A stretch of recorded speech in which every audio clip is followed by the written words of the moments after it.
It's amazing because, believe it or not, I still think of myself as a country doctor that has gone to Congress, and I'm a quiet little congressman from Texas.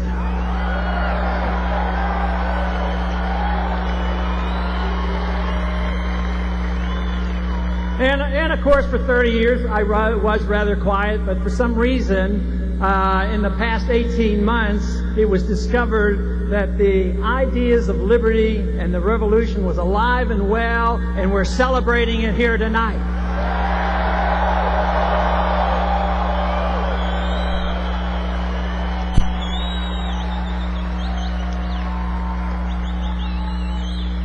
But I truly do want to thank you. The support that you have given to me personally, to my family, and to the campaign has been really, really helpful to all that I've done.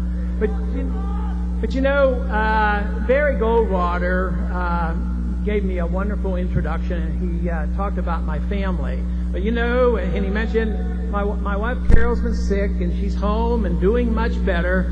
But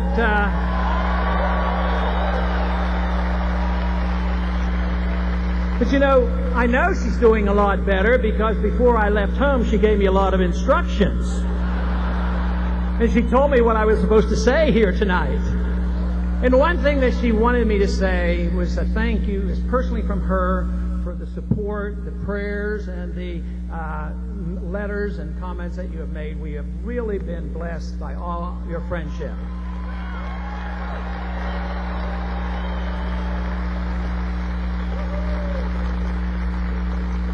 You know, and even in that event, I saw something very wonderful about it, because our Christian friends sent us good wishes and prayers, and our Jewish friends sent good wishes and prayers, and our Muslim friends sent us good wishes and prayers, and lo and behold, we received a lot of good wishes from some agnostics, some atheists, and we were delighted to get those as well.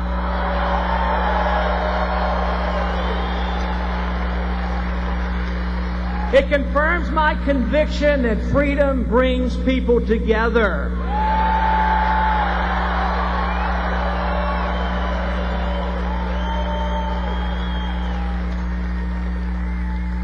You know, early on in the campaign, I thought I might have really messed up because, you know, I answered a question rather truthfully about me becoming president. And I have truly been a reluctant candidate, and was not all that anxious to do it, not thinking that there would be a large number of people who cared. I was skeptical. Some said that you were apathetic and we helped remove that, but I lost my skepticism. I hope you lost your apathy.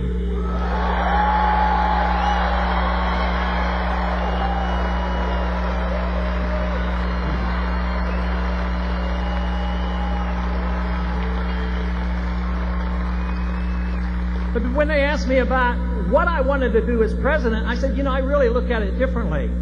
I want to be president because of the things I don't want to do.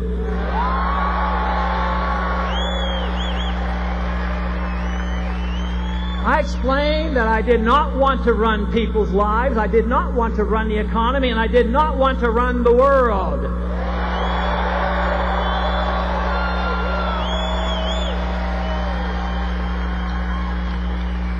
I didn't have the authority to do it, and I didn't have the Constitution behind me to do it. But they said that sounds like a weak president. I said, well, I don't think so. I think resisting the temptation of power requires some strength, and we don't need more government power.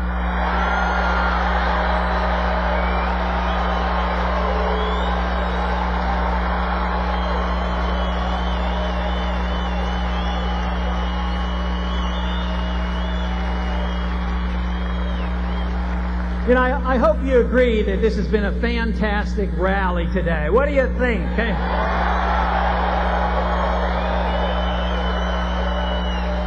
And guess what?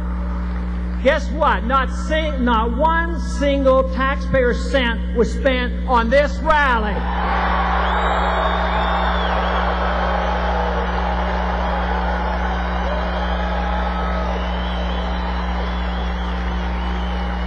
Now, I understand there's another meeting in a nearby town going on.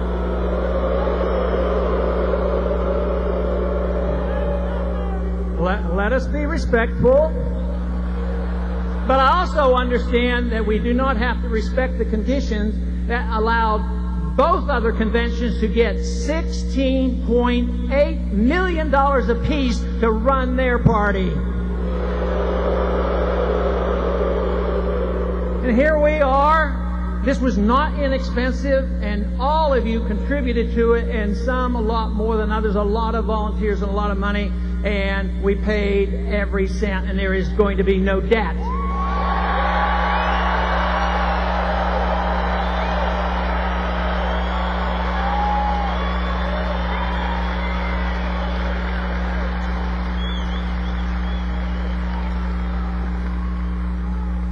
You know, there should be an urgency about what we do.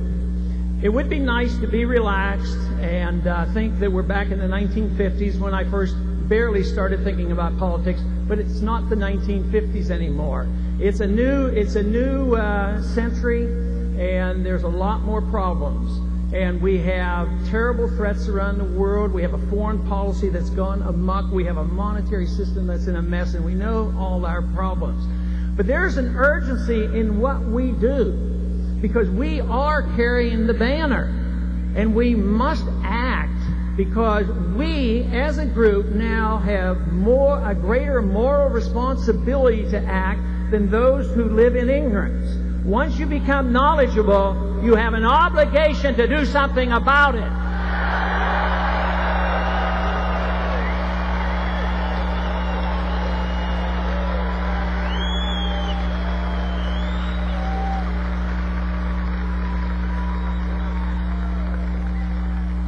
You know, it's almost been 2 years since the exploratory committee was announced, but a lot has happened, and so much of it has been so wonderful. And I have been so much encouraged by so many of you joining us. But there have been some things that, although I suspected were true, really came to light during this campaign. The one thing has been the response that has delighted me to no end, the response from the young people.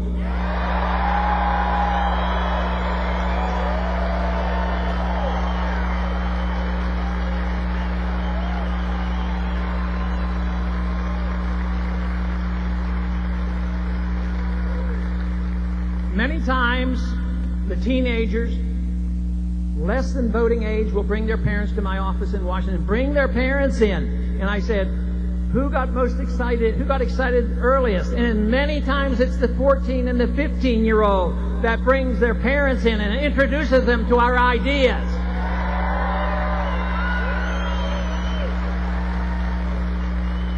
And I said, well, how did you hear about it? I didn't know that you were reading the New York Times and watching the news. Oh, there's something called YouTube out there. That helped us tell us what's going on.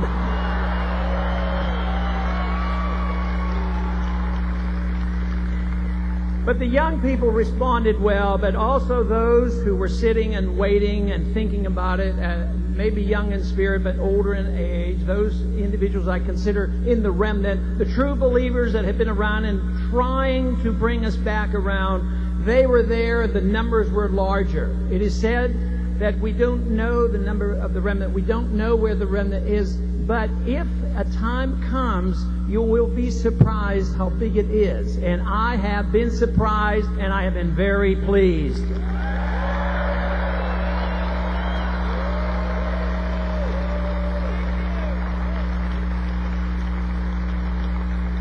Probably one of the most exciting things that happened during the campaign was the response that we got from a certain segment of society. In Washington, D.C., we frequently have resolutions being passed that rubber stamp the foreign policy of intervention. But they always get passed, usually nearly unanimously. Maybe there's a few, and sometimes there's only one opposing the resolution.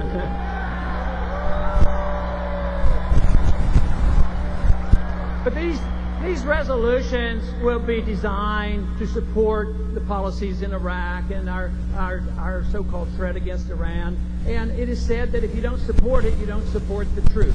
Well, you know, the most exciting thing the most exciting thing was, I think it was in our first quarter this year, when they added up the number of dollars that came from the troops. Our campaign got more money from the troops than all the other candidates put together.